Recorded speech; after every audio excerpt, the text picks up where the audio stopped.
Assalamualaikum warahmatullahi wabarakatuh. Saya sebagai bapak yang merasa sangat terpukul terhadap kondisi anak perempuan saya yang mengalami KDRT. Sebagai seorang ayah, saya tentu meminta keadilan. Karena negara ini negara hukum, maka saya dan keluarga besar menempuh jalur hukum untuk mencari keadilan. Sekarang proses hukumnya sedang berjalan di Polda Jatim, dan saya beserta keluarga besar mengapresiasi dan mengucapkan banyak terima kasih kepada Polda Jatim dan jajarannya dalam memproses kasus KDRT ini.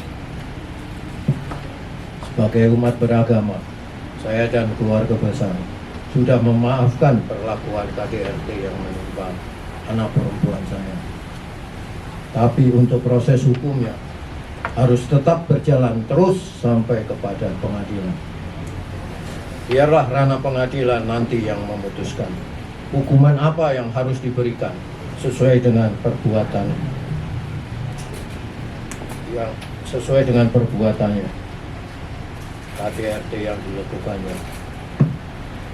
Semoga anak perempuan saya selalu dalam lindungan Allah Subhanahu wa Ta'ala, tabah serta ikhlas menghadapi cobaan yang berat ini. Amin ya rabbal alamin. Jadi tujuan utama dari konferensi pers ini adalah untuk menjawab beberapa poin penting yang Anda sudah dengar di medsos yang berubah-ubah. Ya, nanti Vena akan menerangkannya. Tapi inti pokoknya adalah begini. Pada saat ada dua sekarang ini di media dari pihak sana mengatakan bahwa pertama, darah yang keluar dari hidungnya itu dulu Ferry pertama kali mengatakan itu ya Pak, Penny-nya yang mukul-mukul gitu kan? Dibilang katanya kan saya memukul-mukuli diri sehingga saya berdarah sendiri. Nah, itu pertama kali dia bilang Penny yang mukul-mukul diri. Tapi sekarang apalagi tiba-tiba bilang apa? Sekarang saya dibilang minis. Nah, kita dulu. Jadi dari pihak sana dua argumennya sudah bertolak belakang satu sama lain. Pertama disatakan dia mukul diri sendiri, yang kedua sekarang apalagi pengacara juga mengatakan itu mimisan katanya kan. Nah, itu kira-kira ada lagi yang mau dijelaskan soal itu? Gak ada. Khusus itu dulu biar topiknya ini menarik gitu loh. Apa? To the point. Ada nggak pertanyaan soal itu? Mimisan ada tiga nih. Satu, dia mengaku adalah korban KDRT. Yang sana mengatakan dia mukul diri sendiri. Yang sekarang berubah lagi pernyataannya itu mengatakan bahwa itu adalah mimisan. Tapi waktu di hadapan penyidik, waktu Vena manggil dia mengaku kan? Coba ceritakan dulu pengakuan dia. Bismillahirrahmanirrahim. Assalamualaikum warahmatullahi wabarakatuh. Pertama-tama saya mengucapkan terima kasih kepada kedua orang tua saya, Papa Jimmy sama Mama Ayu. Saya yakin selamatnya saya kemarin karena kedua orang tua saya selalu doain saya. Dimanapun saya berada, setua ini dimanapun. Dan gak pernah nyalahin Mena atas pilihan Mena. Mena minta maaf sekali lagi sama Mama, sama Papa yang gak pernah mengungkit kesalahan Mena, terutama sama Mama, sama Papa, sama keluarga semua, sama Tante Teti yang juga dari awal tapi aku gak mau denger. Kedua, aku juga pengen ngucapin terima kasih sama Kapolresta Kediri dan jajarannya, dan juga semua pegawai, terutama janitor dari Hotel Grand Surya Kediri. Orang yang pertama kali ngelihat aku lari-lari di lift tanggal 8 Januari 2023 jam 8 lebih, aku nggak tahu jam berapa. Di janitor itu Mbak siapa? Aku mau sampai lupa namanya Mbak. Terima kasih. Dialah orang yang kasih BAP kemarin. Aku nggak tahu siapa namanya, tapi dia manggil satpam hotel Grand Kediri. Sampai akhirnya dia yang nolongin aku, salah satunya. Kedua sama seluruh jajaran dan juga Kapolda Jawa Timur. Dan juga semua jajarannya yang aku nggak bisa sebutin satu persatu bagaimana aku buat BAP sendiri dari awal sampai dari Kapolresta Kediri sampai di Polda Jawa Timur. Semua dimudahkan sama Allah Subhanahu wa Ta'ala. Juga semua keluarga besarku, tanteku, tante Maya, tante Rita, tante Freya, semua adik-adikku Reza dan Rena, dan semuanya selalu doain aku. Dan juga teman-teman wartawan, aku mohon maaf, aku gak bisa ngeladenin kalian 3 minggu lebih. Kalian sampai di depan rumah. Kenapa aku gak mau muncul? Karena aku gak mau. Aku korban KDRT. Tapi aku gak mau kalau aku sampai akhirnya membuka aib dan lain sebagainya. Tapi jujur di tanggal 8 Januari 2023, di jam kalau nggak salah jam 9, di saat Mbak Janitor datang sama satpam Hotel Grand Surya Kediri, pertama kali security nanya sama Ferry, ada apa ini Pak? Dan saya lihat betul bagaimana Ferry mengatur body language-nya, bagaimana dia mengatur mimiknya. Dia bilang, saya nggak tahu apa-apa. Bukan saya. Disitulah saya shock. Disitulah saya sadar, ini bukan imam saya. Tapi saya masih nunggu kehadiran polisi. Dan benar nggak berapa lama setelah saya bisa berhasil menghubungi lewat video call, dan kebetulan yang ngangkat adalah ketua DPD dari partai. Dia kaget, disangka saya kecelakaan. Saya bilang, saya bukan kecelakaan, saya disakitin sama suami saya, tolong saya. Akhirnya polisi datang sama Mas Didi namanya. Dia saya rasa orang kedua yang lihat saya berdarah-darah via video call. Karena begitu saya berhasil menghubungi Mas Didi, tidak ada penyerangan berikutnya karena live kan. Habis itu datanglah Pak Yanuar Intel dari Kapolresta Kediri, menanyakan kembali kepada Ferry, ada apa ini Pak? Itu di TKP, saya masih berdarah, darah masih ada di lantai, masih banyak orang dari Grand Surya Kediri.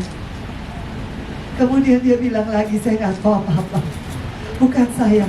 Di situ benar-benar saya tersadar, tidak ada pilihan lain kecuali saya melanjutkan laporan polisi, karena itulah jalan yang harus saya tempuh. Kalaupun dia suami khilaf, dia tidak akan membiarkan saya atau menghalang-halangi saya untuk meminta pertolongan. Saya sudah ceritakan semua lengkap di BAP, bagaimana survive-nya saya selama setengah jam lebih. Saya berusaha melarikan diri keluar, sampai ada CCTV, sampai ketemu Mbak Janitor, karena semua Allah meringankan kaki saya di hari itu, ya Allah. Saya nggak pingsan, saya masih bisa lari, saya masih bisa teriak-teriak. Jadi di situ saya lihat, saya nggak ada pilihan lain kecuali ngelapor. Waktu Pak Januar bilang, Bu, Ibu ini masih internal suami istri, Ibu mau apa? Saya mau lapor, saya mau visum, tolong fotoin darah saya, tolong selamatin saya mau lapor. Alhamdulillah, saya diiringi sama Kanit Ibu Neni dan juga Pak Yanuar sampai saya ke visum di rumah sakit Bayangkari yang ada di Kota Kediri. Saya bikin visum, habis itu saya harus bikin BAP sendiri, semua kata Allah. Sampai akhirnya saya ke Polda, juga semua dimudahkan sama Allah. Saya masih bisa ingat semua kejadian per kejadian, dan selalu konsisten omongan saya, ucapan saya, karena semua Allah yang benar-benar nolong hidup saya. Kalau saya pingsan, itu yang saya bilang berulang kali kepada penyidik, Bapak bisa bayangkan kalau saya pingsan, apa yang terjadi. Sementara dua orang yang menanyakan kepada Ferry ada apa, dia selalu bilang tidak, bukan saya melakukan. Kemudian dia bisa telepon ibu saya di saat yang bersamaan, dia bilang saya jeduk-jedukin kepala saya ke tembok dan berdarah. Padahal dalam visum tidak pernah ada lebam biru, artinya saya tidak pernah menjedukkan diri saya. Yang ada saya ditekan sedemikian rupa, seperti yang sudah saya sebutkan di BAP, baik di Kapolresta Kediri maupun di Polda Jawa Timur. Terutama kepada Bang Hotman, saya mengucapkan terima kasih, Tuhan memberkati Bang Hotman. Saya bilang saya nggak bisa sendirian, Bang. Saya butuh lawyer yang benar-benar punya keinginan yang sama untuk semua korban KDRT dimanapun berada, untuk berani speak up dengan segala konsekuensinya. Saya di playing victim, saya difitnah, saya nggak apa-apa. Saya bilang sama Bang Hotman, tidak ada pilihan lain kecuali saya terus maju ke depan. Saya juga selalu bilang sama anak-anak saya, Feral, Atala, Fania terutama yang lagi sekolah, gak perlu malu nak Mama mengungkapkan ini, karena sudah ada tidak ada pilihan lain kecuali saya speak up. Itu yang terjadi sama diri saya. Dan jujur Bang, saya tidak pernah sakit hati, saya tidak pernah menyalahkan keluarga Ferry, karena saya maklum selama Ferry Irawan tidak pernah berkata jujur, selama itu pula keluarganya juga akan bingung. Itu sudah sangat normal. Makanya saya waktu Bang Hotman tanya kapan Ferry mengaku bersalah, dia buat video di saat dia ditahan di Polres Kediri. Dia buat video, ada berapa video, meminta maaf kepada saya. Saya juga nggak tahu kenapa video itu beredar. Yang seperti kalian lihat, kalau orang tidak bersalah, buat apa dia minta maaf sampai menangis? Itu satu. Kedua, pada saat saya bikin BAP di Polda Jawa Timur, Pak Suwancono sebagai kanit memfasilitasi kami berdua karena Ferry minta maaf sama saya. Saya tanya, apa minta maafnya? Atas perbuatan apa dia minta maaf? Kemudian dia tiba-tiba bersujud.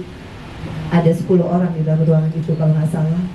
Ada Pak Suwancono sebagai kanit Polda Jawa Timur, ada Ibu Mas Cita yang buat BAP, ada Atala di depan saya, ada semua polisi itu di ruangan kami. Dia bersimpuh, kemudian dia bilang, jadi bukan saya sendiri yang mendengarkan, boleh ditanya orang yang masih hidup semua. Pertama kali saya bilang, Mena, Abi orang kecil, Abi orang miskin, maafin Abi. Langsung saya bilang, Abi nggak ada hubungannya sama miskin dan kecil, karena saya tidak pernah melihat itu. Abi akui, Abi sering meeting saya, sampai saya sakit tulang rusuknya. Ngaku nggak Abi? Saya nggak bisa ngerekam karena di Polda tidak boleh ada handphone. Ngaku nggak Abi? Kalau Abi nggak ngaku kita nggak usah ngomong. Kemudian dia mengaku, iya, Abi akui. Saya tanya sama Pak Yanwar, dengar Pak Yanwar? Semua dengar? Iya. Kedua, Abi akui, Abi sering bekap saya sampai saya nggak bisa napas, sampai saya harus begini kayak orang smackdown. Tolong, saya udah hilang napas. Baru dia lepas. Abi akui itu. Dia diam. Iya, saya akui. Pak Suwancono dengar ngaku. Yang ketiga, Abi akui kalau Abi tanggal 8 Januari pas kita berantem, Abi angkat, Abi dorong saya, Abi tindih badan saya sehingga saya nggak bisa bergerak, kaki saya, Abi pegang tangan saya, itu semua di BAP sudah saya reka ulang sama Polwan di sana. Kemudian Abi tekan kepala saya, Abi kunci dengan jidat Abi squeeze dari kalau hitungan 1, 2, 3, 4, 5 segitu sakit, bukan benturan dikit sekali, bukan. Sampai saya lihat atap dari yang putih warnanya tembok sampai hitam karena sakit. Sampai saya bilang, Abi ini kayaknya tulang hidung saya geser atau patah, Abi tolong. Baru dia lepas. Setelah dia lepas saya berdiri. Pertama yang saya rasakan hangat dan kemudian darah begitu mengocor keluar seperti air bah. Saya juga, itu bukan mimisan sama sekali. Makanya sampai ke lantai, sampai ke handuk, sampai ke kaos yang saya pakai manset, sampai ke spray. Alhamdulillah saya sudah diambil DNA darah saya. Setelah selesai saya diopname 4 hari di Mitra Keluarga Surabaya. Disamakan DNA saya. Jadi yang di lantai darah saya, yang di kaos, yang di Aduh, yang di semua itu darah saya. Allah maha baik. Sampai di titik ini saya dimudahkan semua. Allah maha baik. Sampai di titik ini saya belajar. Daripada saya terpuruk, saya bilang sama Bang Hotman, Bang, saya maknai ketentuan Allah ini. Saya nggak mau bilang musibah. Saya maknai ketentuan Allah ini sebagai kontribusi saya ke depan kepada semua perempuan dimanapun kalian berada yang mengalami KDRT, baik fisik, psikis, seksual, harassment, atau apapun, penelantaran ekonomi, atau apapun namanya. Saya baru baca undang-undang PKDRT nomor 23 kalau nggak salah tahun 2004. Saya baca sekarang, saya maknai sekarang kalau kita harus speak up. Dari speak up kita jalani proses hukumnya. Saya tidak pernah menyalahkan keluarga Ferry kalau mereka salah paham terhadap apa yang saya alami, karena mereka tidak ada di TKP. Tapi yang saya pahami, Allah tidak pernah tidur. Kenapa saya selamat? Karena Allah mau saya mengungkapkan ini. Karena Allah mau saya harus berjuang demi keadilan saya. Karena pada saat saya lari-lari itu 30 menit, hanya Allah yang ada di samping saya. Seperti itu Bang Hotman. Berkali-kali saya cerita ini, tidak akan pernah berbeda urutannya. Karena itu yang saya alami. Jadi semua tergantung Ferry Irawan. Kalau dia suami yang masih punya hati nurani, dia suami yang khilaf, dia akan minta maaf dari awal, dan keluarganya pun akan mengerti dari awal. Tapi kalau sudah sampai di titik ini, saya di playing victim, buat saya nggak masalah. Karena saya tahu Polda, polisi adalah orang-orang yang sangat capable dan profesional untuk menentukan seseorang menjadi tersangka, kemudian ditahan. Kalau syarat objektifnya tidak terpenuhi, tidak mungkin. Jadi bismillahirrahmanirrahim. Sekali lagi buat keluarga saya, mohon doanya Mama, terus Mama, Papa, Reza, Rena, semua tante saya, Bang Hotman. Saya nggak bisa balas. Saya cuma minta teman-teman wartawan, ini adalah preskon saya pertama dan yang terakhir. Karena saya tidak pernah mau suuzon terhadap siapapun, apalagi Ibunda Ferry yang saya hormati, adik-adiknya. Saya tidak pernah ada masalah pribadi sama sekali. Saya menyayangi mereka lebih dari apapun, sama seperti saya menyayangi keluarga saya. Begitupun kepada Ferry Irawan, imam yang selama ini saya banggakan, yang saya hormati. Tapi pada saat 8 Januari 2 kali dia berbohong, baik itu kepada Satpam Hotel Grand Surya, kemudian kepada polisi, bagi saya fix dia bukan orang yang punya hati nurani, bukan suami yang bertanggung jawab. Tidak ada pilihan lain kecuali saya maju memproses secara hukum, biar nanti pengadilan yang akan menentukan hukumannya. Itu aja teman-teman wartawan. Terima kasih atas semuanya. Kalian profesional, sudah selalu mengawal kasus ini, dan saya rasa insya Allah kita harus kawal ini bersama-sama. Terima kasih. Wassalamualaikum warahmatullahi wabarakatuh. Ibu Pena sudah menjawab ocehan. Ya sana kan ngoceh melulu, ya. Ada dua kubu di sana yang ngoceh. Satu katanya pengacara keluarga, ngoceh terus, tapi nggak tahu apa yang diomongin, ya. Yang kedua ngoceh dari pihak Ferry dan kuasanya. Pertama tadi kan Ferry mengatakan bahwa darahnya itu dari dia pukul dirinya ke tembok, ya, tapi nggak ada luka. Sekarang dia rubah lagi, ya, dia mengatakan itu mimisan. Mana ada mimisan segitu banyak darah? Terus kalau itu memang bukan perbuatannya, kenapa dia minta maaf? Minta maaf melalui video, minta maaf dan juga mengaku di depan penyidik di Polda, ya. Itulah inti-inti pokok dari apa yang terjadi dan bagaimana pihak sana mutar-mutar jawabannya karena sudah kesudut. Dan kita sangat, dan Pena sangat berharap agar kemungkinan besar dalam waktu dekat kasusnya akan limpah ke kejaksaan. Dalam hal ini Kejaksaan Tinggi Jawa Timur. Vena dan sekeluarga dan juga jutaan wanita di Indonesia menghimbau kepada Bapak Kepala Kejaksaan Tinggi Jawa Timur dan juga Kejari Surabaya agar jangan memberikan penangguhan penahanan, ya, agar jangan memberikan penangguhan penahanan, karena ini adalah simbol perjuangan dari para jutaan wanita atas perbuatan KDRT. Sekali lagi Ibu Penda, dan hal ini mewakili para korban KDRT di seluruh Indonesia, agar penahanan dari Saudara Ferry jangan ditangguhkan. Ya, itu akan menunjukkan wibawa hukum. Dan terima kasih kepada Bapak Kapolda Jawa Timur, Bapak Direktur Reskrim Polda Jawa Timur, dan seluruh penyidik. Dan dalam hal ini kami juga mengharap kepada Kepala Kejaksaan Tinggi Jawa Timur dan Kejari Kediri agar tetap Ferry ini ditahan sampai proses hukum. Itu kira-kira inti pokoknya mengenai peristiwa. Ya, ada lagi yang mau ditambahkan? Oke.